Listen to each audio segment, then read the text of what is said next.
Pessoal, vejam só. Aqui, seguindo no artigo 6º, só mais um comentário. Tudo bem, já vemos que, ó, tem provimento, só um comentário bem tranquilo, tá? Enfatizando a aplicação aqui do nosso princípio da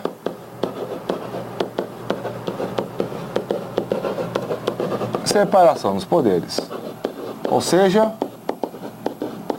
caberá à autoridade competente de cada poder, nos termos da lei, para produzir e expedir o ato de provimento. Tranquilo, né, pessoal? Então, fazer um concurso para o Poder Executivo. Quem será a autoridade? Será o próprio Poder Executivo Federal. O próprio Presidente da República, pode ser um ministro do Estado, eventualmente pode ser um secretário, um dirigente de uma secretaria inserido na estrutura do Ministério. De qualquer modo, será uma autoridade do próprio poder em que ocorrerá o ato de provimento. Tranquilo. Vamos para o artigo 7º aqui, pessoal. A investidura em cargo público ocorrerá com a posse. Vejam só, o Estatuto traz aqui esse conceito inicial, mas na verdade ele trata propriamente da posse no artigo 13 e 14. Então, inicialmente aqui o Estatuto só define posse, define investidura, dizendo que ela ocorrerá com a posse. Então, nesse momento aqui, sem nos aprofundarmos na matéria, só vamos colocar aqui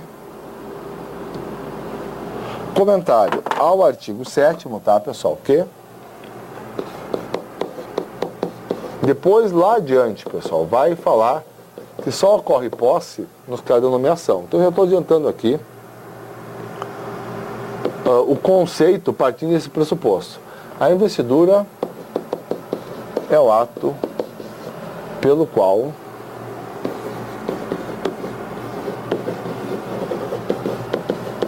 o nomeado torna-se servidor.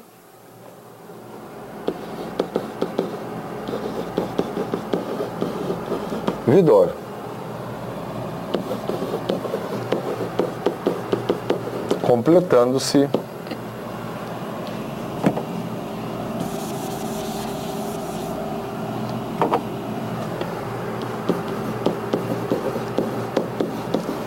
seu vínculo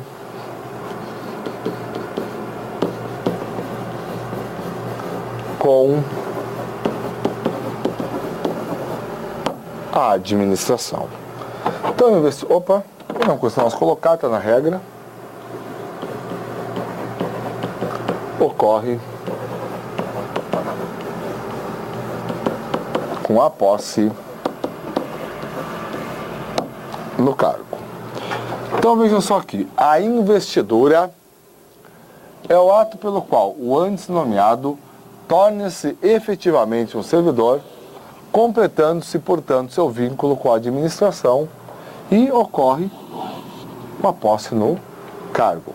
Por enquanto, eu fico aqui, tá, pessoal? Para a gente não começar a adiantar a regra do estatuto. Então, relacionando dois institutos da lei. Na verdade, totalmente relacionados, né, pessoal? A investidura, então, é o ato pelo qual uma pessoa antes apenas nomeada, não pertencente ao público interno da administração, passa a pertencer, torna-se um servidor. Aí se completa seu vínculo com a administração, por exemplo, se ela falecer, mesmo antes de entrar em exercício, seus beneficiários dependentes já terão direito à pensão. Então, ocorre a investidura, é o ato pelo qual a pessoa se torna servidor quando dá sua posse no cargo. Pois bem, retornando aqui, o artigo 8º estabelece as formas, as modalidades de provimento de cargo público.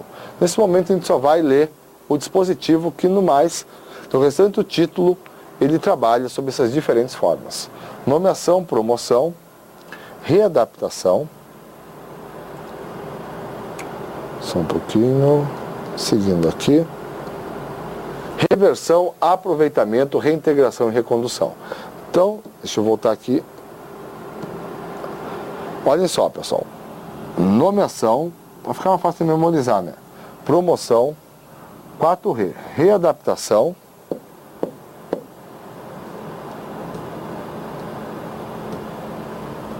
reversão, reintegração, recondução e fechando aqui as formas de provimento, aproveitamento.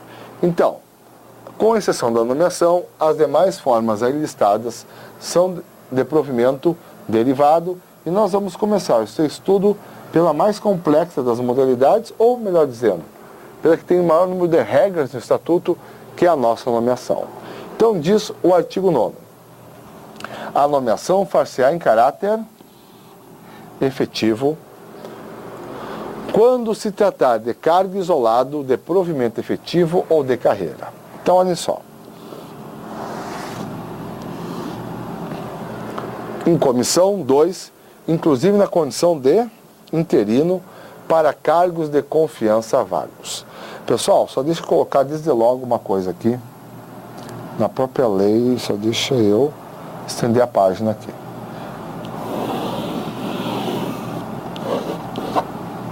Essa expressão cargos de confiança é sinônima de cargos em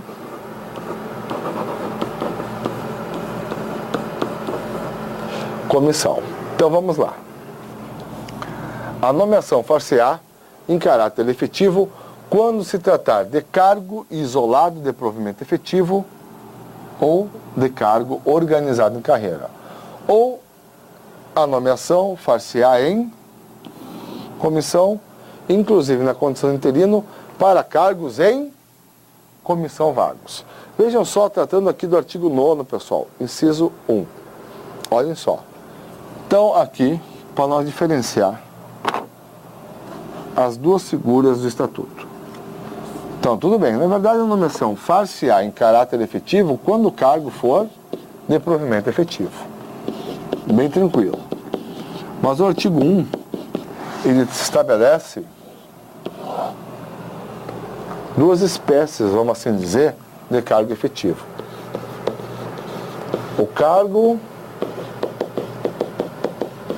efetivo, que eu chamar só assim, isolado,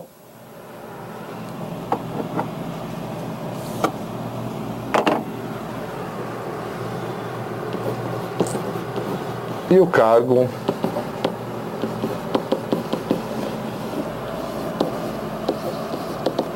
efetivo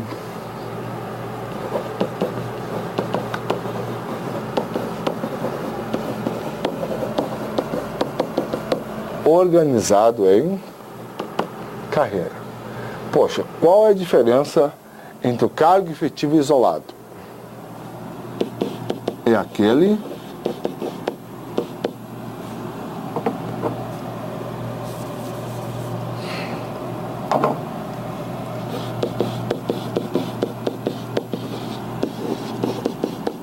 em que não existe promoção. E o que é o cargo efetivo organizado em carreira? Aí fica barbado, né, pessoal?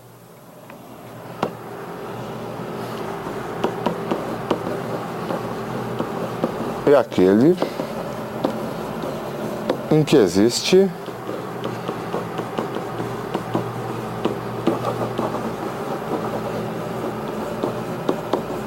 promoção. Então, olha só. Eu tenho dois cargos efetivos, ou, na expressão do Estatuto, dois cargos de provimento efetivo. O cargo isolado e o cargo efetivo organizado em carreira, ou quem quiser colocar mais simples, de carreira. O cargo efetivo isolado é aquele em que não existe promoção. E o cargo efetivo organizado em carreira, o contrário, é aquele em que existe promoção. Então, realmente é bem tranquilo, né, pessoal? A maioria dos cargos na área da saúde, por exemplo, até onde eu sei, na esfera federal, eles são isolados. Não há promoção. A pessoa é um cargo de nível único. Ela ingressa no cargo de certo nível e acabou por aí.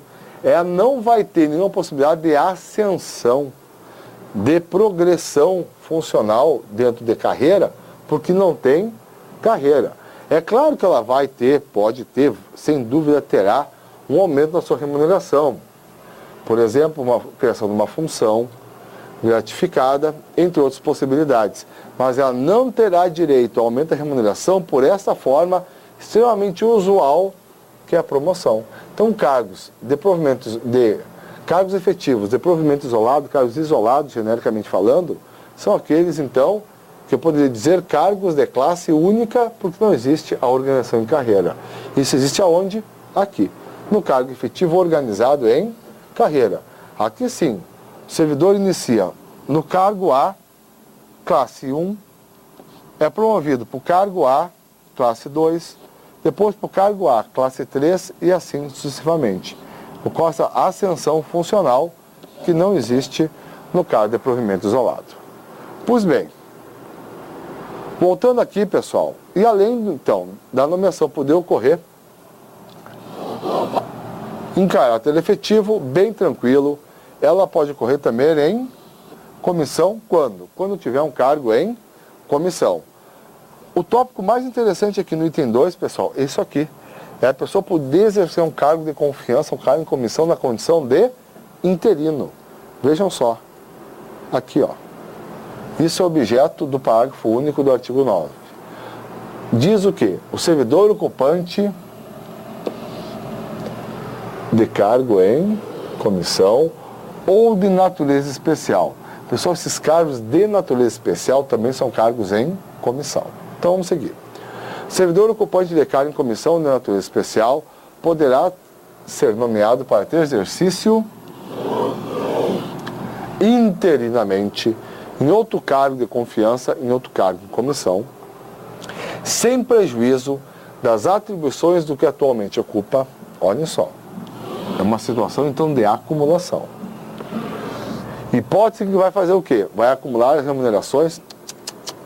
É uma das hipóteses em que a lei prevê a prestação de serviço gratuito. Porque, coitado, vai acumular a função, mas não vai acumular as remunerações. Ele vai optar pela remuneração de um dos cargos enquanto durar o período de interinidade da acumulação. Então, olhem só, bem tranquilo aqui, ó. Vamos pensar, eu exerço um cargo em comissão e sou nomeado interinamente para quebrar o galho para outro cargo em comissão. Nesse caso, a lei é bem clara. Eu vou acumular as respectivas atribuições, mas só vou ganhar pelo exercício de uma delas, porque eu devo optar por uma das remunerações. Então nós sabemos, né, pessoal, que a própria nomeação para cargo em comissão tem caráter precário, porque o cargo em comissão é um cargo de investidura precário, já que a pessoa pode a qualquer momento ser exonerada por livre decisão da autoridade competente.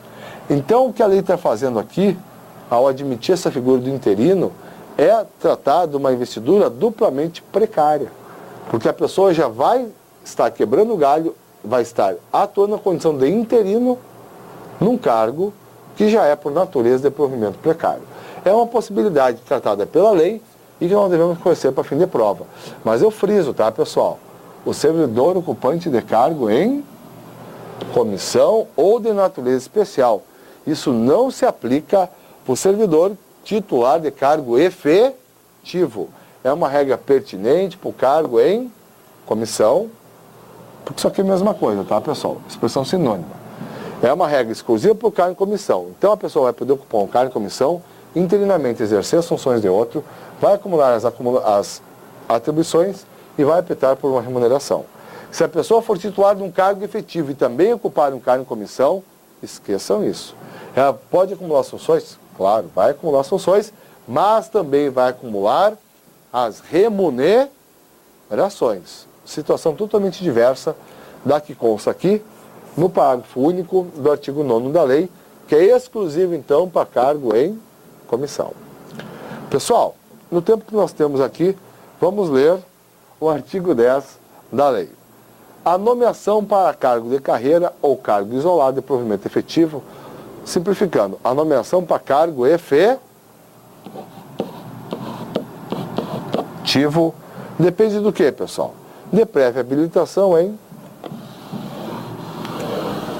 concurso público de provas ou de provas e títulos, obedecida a ordem de classificação e o prazo de sua validade. Pessoal, Aqui retornamos ao artigo 10 na próxima aula e damos prosseguimento no Estatuto. Obrigado.